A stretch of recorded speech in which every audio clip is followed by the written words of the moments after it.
often it is said that in the Army, no plan survives the battlefield. Well, how does a city deal with planning? We asked that of our next guest, Dennis Richards, Commissioner of the San Francisco Planning Commission. How are you, Dennis? I'm great, thank you. Now, how long have you been with the Commission? Just over a year. September 4th is my first anniversary. Now, you are one of there are 4 members that are appointed by the mayor, correct? That's correct. And then 3 that are appointed by the Board of Supervisors. The president of the Board of Supervisors. So in this case, London Breed. No, it was David Chu. David Chu. In his old role. Right. But I had to be confirmed by the board. Right. And I was proud to be confirmed 11-0. So I hear that this is a really easy commission. You have short meetings. You go in on Thursday at 10, you're out by 10:30, right? You've got to be kidding me. We actually have people writing us now saying the meetings are going too long. We cannot stay there that long. We had a couple of 12-hour meetings, and around midnight we say we have to break. In fact, one of the meetings that we had would have gone until 5, looking at the rest of the agenda, which is inhuman to have us do. There's just so much going on. I mean, this is a lot of work. I was being flip. I mean, I know the president of the commission, Rodney Fong, it's like a full-time job. It is. You know, and it's funny because I'm lobbying the supervisors to actually make it a full-time job. I keep recalling when the Board of Supervisors, the board members were part-time, and then we had a ballot initiative to make them full-time, and then we had a ballot initiative to give them an aide. We're kind of flying solo with, virtually, no compensation. Right. And I spend 30, 35 hours a week on it. Easy. Yeah. Easy. I can imagine having somebody with a full-time job doing it. Right. Now, we've known each other for a number of years. When did you come to San Francisco, and what is your non-planning commission job? So I came in 1995, but I've been coming years before. I used to live in San Jose. I've been in tech, if you can believe that, for nearly 30 years, and I actually left Salesforce after 10 years in December to Salesforce.com to kind of do this role full-time. Right. There's been a lot in the press lately about San Francisco's exploding population, and you see it on both sides. People who say, now is the time to develop. San Francisco doesn't have enough housing. And other people who say, no, we need to stop the housing. There's even a ballot measure in front of the voters in November, the moratorium out of the mission. How does someone kind of balance all of this? How do you, as a planning commissioner, balance all of those issues? I think the answer to a lot of those questions isn't just planning related. It's all the other ancillary functions that go into making the city whole. So we have people that come march on the commission and they say there's anxiety on both ends. We're being displaced and we can't find a reasonable place to live. We're new arrivals to the city. And people say, let's just build housing everywhere we want. And my response to them is, well, what happens if we ruin what San Francisco actually is? Those people that want to build housing everywhere, and they say, we really don't care, that means people will end up leaving. And I say, that's a crazy scorched earth policy. Yet the folks on the other side say, don't build any housing because it's going to preserve the way the city is, but when we have 1,000 new residents coming every month, they have to live somewhere. And what's happening? So that's the figure. There are 1,000 new residents coming to San Francisco every month. And how many new units of housing are we producing? 300, 350. So that leaves a deficit of 650. So that's why you're seeing a lot of the displacement you're seeing. So we have a very large project coming up on Thursday at the Chronicle building site. It's called 5M. And it's going to be, I believe, a couple of million square feet, office and residential. And we're trying to balance or understand when a development comes in, what happens to the immediate area and the displacement of the residents. So it's a very complicated subject to deal with. Right. So I'll ask you kind of a leading question. Sure. Are all developers evil and are all housing advocate saints? No, of course not. Everybody's human. But that seems to be the story often that's out there. There are some incredibly good developers. Actually, I met a couple of them over the course of the last year, and I absolutely think they have the best of intentions and they have a good heart in what they're doing. They truly believe that they're helping the city, and I do think they are, because they're doing sensitive developments. Some of them are doing more than the affordable inclusionary that they're required. And on the other end, you have the folks who you say might be saints. Everybody's human. There are tactics that some of them use. It might not. They're more street tactics. So I question it a little bit, but their heart's in the right place too. And it's one of those arguments, David, where everybody's right. It's just, how do you get to an answer? Yeah, I mean, how do you keep your patience sometimes on the planning commission? I mean, I've been on both sides of the fence. I've had people talking to me. I've been in front of commissions. Sometimes you just wonder, where does all the passion and anger come from? How do you keep, pardon the pun, a straight face? Well, there are cases where I do get frustrated. Last Thursday was one of them. We had somebody come before the commission and wanted to bulldoze a small cottage and build a 5,000 square foot house, and it was completely out of place with the neighborhood. They turned in a appraisal.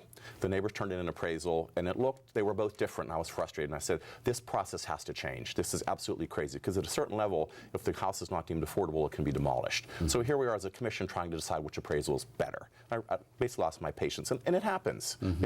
I'm human too. Talk to me a little about, in generalities, about what not only San Francisco, but the whole Bay Area is going through. And you were in Salesforce for a long time. Maybe Tech 1.0, maybe now by this time we're in Tech 3.0, I don't know. I think. What is the impact of the tech community on what the Bay Area is going through as far as this housing and business boom? Sure. San Francisco is becoming one of the leading cities of the world, and it's a result of the innovation in the creative economy. A.T. Kearney did a report saying, what are the global cities going to be in 2025? And San Francisco actually came out as number 1. So it's really, really changing the face of the entire Bay Area. And everybody in the world who has a good idea or is technologically inclined wants to be here. They don't want to be in, Louisiana or Minnesota. They're coming here, right? And it's really changing the face of the Bay Area. Well, also as a gay man, I have had people in the Castro tell me, or just around the city, oh, well, the gay community is changing. What can we do to preserve the community? do you hear that as well? And what's your response to that? I do. I think the question is, what is the gay community, and what are we all about? I mean, we have in the Mission the Latino community, south of Market the Filipino community, but in the Castro we have a gay community that is so diverse that I don't know exactly what kind of community we're talking about preserving. I mean, we've had more evictions in District 8 than any other district, and clearly the orientation mix of the district is changing. I know that for a fact on my street alone. Right. What do you say to people who want to preserve that? I mean, is it, well, what decade do you preserve? What San Francisco do we preserve for the future? I love the quote that Jim Chappelle did. He used to head Spur. He said, yes, the best time in San Francisco was the day I arrived. And I think everybody shares a little bit of that sentiment. It's like, we moved here, we got that magic, we love it, and we want to freeze it in time. However, the forces of change keep marching, and we have to figure out what it is that we actually want to retain and what we can actually let change. And that's the hard thing for a lot of people. So are you optimistic? I'm optimistic because I think we have a great planning commission. The Board of Supervisors has been very good in terms of responding to this crisis, as with the mayor. But I think coming from private industry to a public sector role, we're always catching up. We're not actually out there planning. I think in terms of anticipating these changes and getting solutions, things take way too long in order to get them implemented. Well, I mean, you use a word that has been bandied about lately, crisis. I mean, the mayor has called the current housing situation in San Francisco a crisis. Would you agree with that? Completely agree. So the affordable housing situation is a $7 billion problem. It's been documented. If we actually need to solve that problem with kind of a war effort, it's going to be $7 billion. We're floating a bond for about $350 million, so you start doing the numbers. We have to figure out where the trade-offs are going to happen, but we're truly in crisis.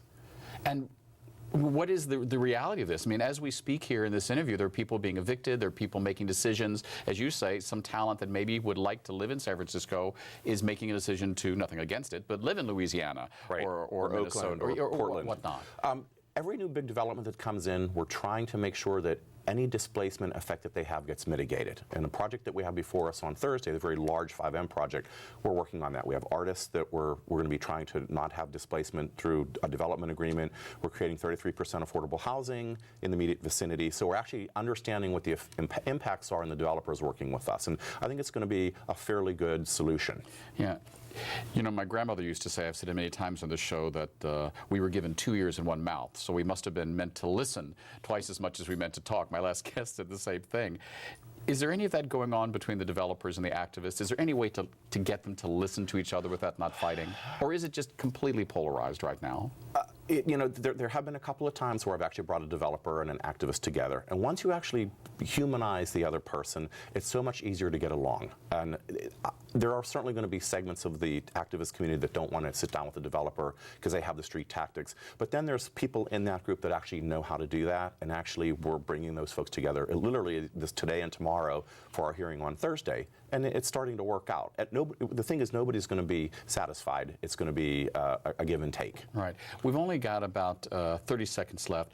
Tell me what we're going to see in San Francisco in the next 5 years. What is the skyline and the housing situation going to look like? Okay, so the next 5 years, we're probably going to see very tall towers coming online at Van Ness. Very large towers, 400, 500 feet. So we're going to have downtown really extend all the way down to Van Ness. That's really what's going to be entitled. Probably the car wash that you go to is no longer going to be. I've already heard. I'm worried about that. We're going to have a lot more density along major transit corridors, Geary Boulevard, et cetera.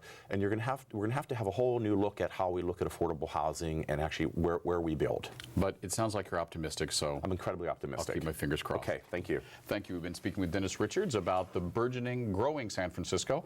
I'm David Perry. Thanks for tuning in. We'll see you next week on 10%.